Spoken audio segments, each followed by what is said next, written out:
அந்த கடவுள் வந்து கிறிஸ்துவ கடவுளா, முஸ்லீம் கடவுளா, இந்து கடவுளா அப்படிலாம் கிடையாது. அவர் தான் கடவுளுங்கிறத குறித்து நான் வந்து ஒரு சில வார்த்தையை மட்டும் சொல்லிடுறேன்.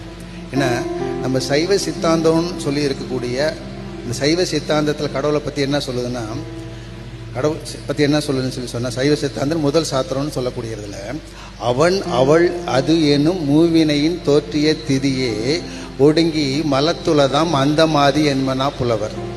அப்படின்னா அவனை படைத்த விதம் வேறு, அவளை படைத்த விதம் வேறு, அதுவாகிய உலகத்தை படைத்த விதம் வேறு. இது எங்க இருந்துல தெரியுறான்னு சொல்லி சொன்னா பைபிள்ல இருக்கு.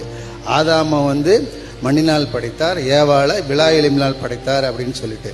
அதுபோல தூய நிலையில் படைக்கப்பட்ட இவர்கள் பாவ நிலையில் விழுந்து விட்டதான்னு சொல்லிட்டு அந்த சைவ சித்தாந்தம் சொல்லுது. அப்படின்னா ஏசாமி கிறிஸ்துவ கடவுளா? இல்லை. இந்து கடவுளா? கிடையாது. முஸ்லீம் கடவுளா? கிடையாது. அவர் தான் கடவுள். இன்னும் ஒருபடி மேலே சொல்ல போனால், நான் கிறிஸ்தவர்களுக்காக நான்